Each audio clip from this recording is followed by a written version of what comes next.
अध्याय 16 भूत द्वारा ग्रसित। ली तियानमिंग पूरी गति से उसकी तरफ दौड़े। वह इतनी खूबसूरत लड़की को अपने सामने मरने नहीं देना चाहता था। प्यारे जीवन के लिए छोटे चूजे के लटकते ही पेड़ धुंधलेपन में बदल गए। चिल्लाते हुए उसके पंजे ली तियानमिंग पर कसकर चिपक गए। उसका छोटा शरीर गुजरती हवा से टकरा गया। आह, ली तियानमिंग, तो आप इस तरह के व्यक्ति थे। होस before Bros, you hot dog. छोटे चूजे ने शाप दिया क्योंकि हिंसक झटकों ने उसे हिला दिया। दूरी लगातार कम होती जा रही थी, जिससे ली तियानमिंग को लड़की की अत्यधिक सुंदरता को अधिक स्पष्टता के साथ देखने की अनुमति मिली, विशेष रूप से वह साधारण चमक जिसने उसे घेर लिया था। फिर उसने देखा कि लड़की प्यारी सी मुस्कुरा रही है। उसके डिंपल और टिमटिमाती आंखें उसकी दृष्टि को रोशन कर रही हैं। उसके पीछे का जंगली जानवर काफी डरावना था, लेकिन ली तियानमिंग ने सौभाग्य से समय रहते इसे कर लिया। उसने हाथ बढ़ाकर लड़की की पतली कमर पकड़ ली। एक क्षण बाद उसका शरीर अचानक से चकनाचूर हो गया, धुएं के गुबार की तरह गायब हो गया। क्या हुआ? यह अजीबोगरीब घटना नन्ही चूजे के मादा भूत के संबोधन को न्यायोचित ठहराती प्रतीत हुई। उन्होंने अपनी शक्ति में व्यापक वृद्धि महसूस की। सबसे पहले उनका शरीर आया। आदिम कैस बीस्ट उपचार का आनंद लेने के बाद उसके शाश्वत नरक शरीर में पहले से ही औसत शक्ति से अधिक शक्ति थी, और फिर भी उसकी शारीरिक शक्ति किसी तरह बढ़ने लगी। उनके एटर्नल इन्फर्नल बीस्ट की ने एक क्षण बाद सूट किया। हालांकि उसके जानवर की मात्रा में वृद्धि नहीं हुई, लेकिन इसने एक अजीब गुण को आत्मसात कर लिया था जिसने इसे और अधिक विस्फोटक बना दिया था। जब ली तियानमिंग ने अपना सिर नीचे किया तो उन्होंने देखा कि उनकी त्वचा में वही चमक आ गई थी जो अभी लड़की में थी। वह अब उस जगमगाती रोशनी को भी दे रहा था। दुनिया में क्या चल रहा था? बड़े भाई, कृपया चकमा दें। एक कोमल आवाज उसके कानों में पड़ी। ऐसी मधुर आवाज उस लड़की की होनी चाहिए थी। ली तियानमिंग को इस पर यकीन था। अगर वह मरी नहीं थी या टुकड़े टुकड़े हो गई थी, तो वह कहाँ थी? जैसा कि ली तियानमिंग ने आश्चर्य करना जारी रखा, आवाज ने कहा, बिग ब्रदर, अब उसके लिए समय नहीं है। हम पहले क्यों नहीं दौड़ते? यह एक अच्छी योजना लग रही है। उस जानलेवा जंगली जानवर को पहले ही ली तियानमिंग में एक नया शिकार मिल गया था। यह एक लंबा और जंगली वानर था, जिसके मांसल शरीर में सिर से पांव तक सुनहरे, तेज फर थे। ली तियानमिंग ने इसे 2 सितारा जंगली जानवर, गोल्डन एप के रूप में पहचाना। अपने 2 सितारा भाइयों के बीच अधिपति, वे परिपक्वता पर 20वें चरण के 8वें स्तर के साथ प्रतिस्पर्धा कर सकते थे। जाहिर है, उनके सामने वाला पहले ही वयस्कता में पहुंच चुका था।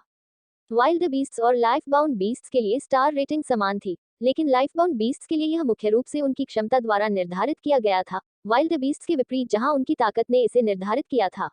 जबकि एक जीवनदायी जानवर जो अपनी सीमा तक पहुंच गया था, मजबूत होने जा रहा था, एक 6 सितारा जीवनदायी जानवर अभी भी अपने विकास के चरण में एक बड़े 2 सितारा जंगली जानवर के लिए एक मैच नहीं था। छिपने का समय नहीं था। इस महत्वपूर्ण क्षण में ली तियानमिंग और छोटी लड़की दोनों ने लड़ने का फैसला किया। दुश्मन के उछाल को दूर करने के लिए घोस्ट स्टेप का उपयोग करते हुए ली तियानमिंग ने अपनी मुट्ठी बंद कर ली। वानर के सिर के पीछे की ओर एक ड्रैगन मैमथ भारी प्रहार किया। जमीन हिल गई। गोल्डन एप ने हड़ताल को रोक दिया था, लेकिन इसके बल ने इसे उड़ते हुए भेज दिया था। ऐसी ही तियानमिंग की ताकत थी। वह मजबूत, वह आदमी खुद थोड़ा भ्रमित था। वह महसूस कर सकता था कि जब उसने ली जिफेंग को पूरे 2 स्तरों से हराया था तो वह उससे अधिक मजबूत था। हालांकि वह तब से केवल एक बार टूटा था, इसलिए यह बिना कहे चला गया कि वह परी जैसी लड़की ही इसका कारण थी। ये लो, तुम सोने की डली। भयंकर छोटे चूजे ने बंदर की कमजोर जगह पर निशाना साधते हुए सीधे वानर की आंख पर वार करने का अवसर जब्त कर लिया। बैटल आर्ट में मार्शल और बीस्ट आर्ट थे। ड्रैगन मैमथ हैवी स्ट्राइक का बीस्ट आर्ट समकक्ष ड्रैगन मैमथ हैवी क्लॉ था, जिसमें छोटा चूजा पहले से ही कुशल था। इसका छोटा पंजा किसी भी तरह से शक्तिशाली शक्ति को उजागर करने में बाधा नहीं था। दौड़ना। उनके घेराव के तहत वानर उठते ही भाग गया। रेटविल माउंटेन रेंज में इस तरह के प्राइमेट्स घर पर ही थे। अगर वह दौड़ना चाहे तो पकड़ना संभव नहीं होगा। पीछा करने का भी कोई मतलब नहीं था। और इसी के साथ संकट टल गया। फिर भी ली तियानमिंग हतप्रभ रह गए थे। आखिरकार, अगर लड़की ने ताकत में वृद्धि नहीं की होती, तो नन्हा चूजा और उसका गोल्डन एप के लिए कोई मुकाबला नहीं होता। जंगल आखिरकार शांत थे। हाँ हाँ, तुम हर तरफ चमक रहे हो। ठीक है, कम से कम तुम अब उज्जवल हो। शारीरिक रूप से। नन्हा चूजा हंसते हुए लुढ़क गया। ली तियानमिंग ने अपना सिर नीचे कर लिया, बस समय से पहले चमक को कम होते देखने के लिए। यह उसके सामने फिर से इकट्ठा हो गया। एक पल के भीतर ही उस लड़की में वापस आ गया। ली तियानमिंग अब उसे स्पष्ट रूप से देख सकते थे। वह वास्तव में एक परी की तरह थी, जिसमें लगभग अमानवीय सुंदरता थी। रुको, क्या वह अभी उससे जुड़ी हुई थी? क्या ये वास्तव में था एक व्यक्ति, या किसी प्रकार का भूतिया कब्जा? बड़े भाई, मुझे अभी बचाने के लिए धन्यवाद। ऐसा लग रहा था कि लड़की मुस्कुराने का आनंद ले रही है, एक और मनमोहक और मंद मुस्कान दे रही है। इर्र, ली तियानमिंग का दिमाग खाली हो गया। उनके शब्द एक अतुलनीय गड़बड़ में बदल गए। सुंदर लड़की, उसे अनदेखा करो। वह सिर्फ एक नियमित पुराने नाइटविट हैं। नन्हा चूजा ली तियानमिंग के कंधे पर चढ़ गया और गंभीरता से बोला, मुझे अपना परिचय देने दो। नाम का हो, यंग हो। मैं इस नाइटविट का गार्जियन चिकन हूँ। कितना प्यारा। लड़की ने उसे उठाया और अपनी हथेली पर रख लिया। उसका सिर रगड़ते ही उसकी आंखें चमक उठी। सुंदर लड़की, ऐसा मत करो। मैं न तो पालतू हूँ और न ही कोई आसान। ऊप्स, माफ करना। लड़की ने छोटे चूजे को ली तियानमिंग को लौटा दिया, फिर उसकी ओर उम्मीद से देखा। बड़े भाई, क्या आप इसे मुझे दे सकते हैं? कोई बात नहीं। जब आप इसे पकाते हैं तो कुछ मशरूम डालना याद रखें। संतुष्टि की गारंटी। ली तियानमिंग ने खुशी से छोटी लड़की को पकड़ लिया, उसे आंतरिक रूप से कोसते हुए कहा, चलो देखते हैं कि क्या तुम फिर से लड़कियों को लेने की हिम्मत करोगे। लड़की मस्ती में खिलखिला उठी। ली तियानमिंग को वास्तव में उसकी सरल शुद्ध मुस्कान पसंद थी। एक बार की बात है, एक ऐसी लड़की भी थी। हालांकि फ्लेमिलो स्कैंस इंस्टीट्यूट में शामिल होने के बाद प्रतियोगिता ने धीरे धीरे उसे बदल दिया था। बड़े भाई, तुम सच में बहुत मजाकिया हो। मैं बस मजाक कर रहा था। मुझे पता है कि यह तुम्हारा जीवनदायी जानवर है। मैं जियांग फीलिंग हूँ। आपका क्या नाम है?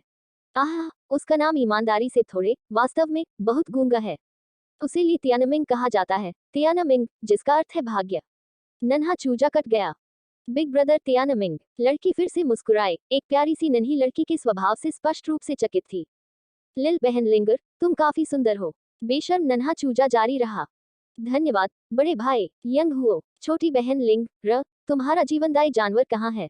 ये देखते हुए कि छोटी लड़की कितनी बेशर्म हो रही थी, ली तियानमिंग के पास फॉलो अप करने के अलावा कोई विकल्प नहीं था। मेरे पास एक नहीं है। मैं कभी एक के साथ पैदा नहीं हुआ था। उसकी आवाज अनौपचारिक थी, जैसे उसे परवाह नहीं थी।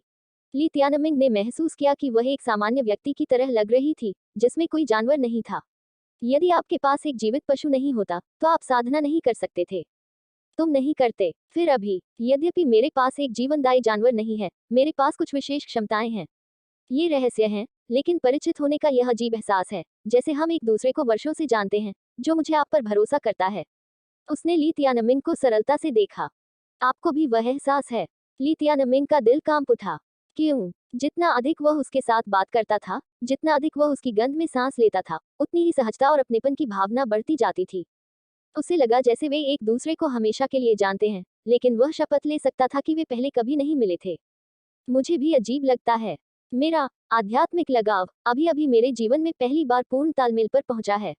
मेरे पास अब तक का सबसे अच्छा तालमेल किंग एयर है, जो उसी साल, उसी महीने, उसी दिन पैदा हुआ था, जिस दिन मैं पैदा हुआ था। फिर भी, ये छठी कक्षा का लगाव है। आध्यात्मिक लगाव क्या है? ली तियानमिंग ने उत्सुकता से पूछा। ये वह प्रक्रिया है जो मुझे अपने भौतिक शरीर को एक आध्यात्मिक शरीर में बदलने देती है। यह मेरी एक जन्मजात देन है जिससे मैं जिससे भी खुद को जोड़ता हूँ उसकी युद्ध शक्ति को व्यापक रूप से बढ़ा सकता है। एक संपूर्ण लगाव संभवतः इसे एक पूर्ण चरण तक बढ़ा देगा। ये बल्कि चमत्कारी है। एक जीवित जानवर के बिना पैदा हुई एक लड़की अपनी लड़ाकू शक्ति को बढ़ाने के लिए अपनी आत्मा को दूसरों से जोड़ने में सक्षम थी। उसके प्रति उसके मन में जो विश्वास था और परिचित होने का वह भाव पूर्ण तुल्यकालन के साथ दूर की कौड़ी नहीं लगता था। मेरे नाखूनों पर एक नजर डालें। उसने ली तियानमिंग को 10 पतली और बर्फ सफेद उंगलियां दिखाते हुए अपना हाथ उठाया। उसने उन्हें पलटा हुआ पकड़ लिया। नर्म गर्माहट का आनंद लेते हुए उसने महसूस किया। बिग ब्रदर, लड़की ने झट से अपना हाथ पीछे खींच लिया। उसका चेहरा एक प्यारी शर्म से लाल हो रहा था। उफ, ली तियानमिंग ने जल्दी से कहा। उसने अभी सोचने से पहले अभिनय किया था। बस मेरे नक को देखो। हाथ उठाते ही उसका चेहरा अभी भी झुलसा हुआ था। स्वर्गीय प्रतिमानों से मिलते जुलते अजीब प्रतीकों ने उनमें से 8 को कवर किया। वे जटिल और गूढ़ थे, और बस उन्हें देखते रहने से उसे पहले से ही मामूली सिरदर्द हो रहा था। केवल 2 के पास ऐसे चिन्ह नहीं थे। वे गहनों की तरह चमक रहे थे, उनके भीतर अजीब सी शक्ति का संचार हो रहा था। वे कहते हैं कि मेरे पास 10 विशेष क्षमताएं हैं, सिवाय इसके कि उन्हें जन्म के बाद से सील कर दिया गया है। मैंने उनमें से 2 को अनलॉक कर दिया है, जिनमें से एक आध्यात्मिक लगाव है। उसने अपनी दाहिनी पिंकी का संकेत दिया, और यह उंगली मुझे टेम्पोरल की क्षमता प्रदान करती है। फील्ड, यह मुझे अंतरिक्ष का एक क्षेत्र बनाने देता है जहां मैं समय के प्रवाह को नियंत्रित कर सकता हूं। उसने थोड़ा गर्व से कहा। हालांकि वह एक बीस्ट मास्टर नहीं थी, लेकिन इन 2 विशेष क्षमताओं ने उसे वर्मिलियन बर्ड का सबसे अनूठा अस्तित्व बना दिया। इसके अलावा 8 अन्य नाखून बचे थे जो किसी अज्ञात बिंदु पर खुलेंगे। लिंगर, ली तियानमिंग से शादी क्यों नहीं करते? यदि आपकी वे 2 क्षमताएं ली तियानमिंग का समर्थन करती हैं तो ये हास्यास्पद रूप से प्रबल हो जाएगा। छोटी लड़की सुदनली ने कहा।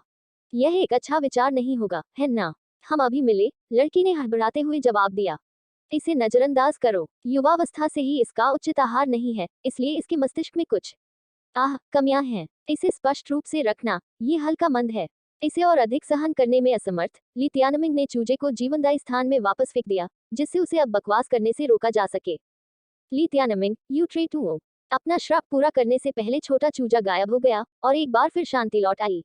ली तियानमिंग बस स्थिति का लाभ उठाने वाली थी और मिलने के लिए और अवसर पैदा करने के लिए उसकी पहचान के बारे में पूछने वाली थी, जब किसी ने अचानक दाहिनी ओर से गोली मार दी।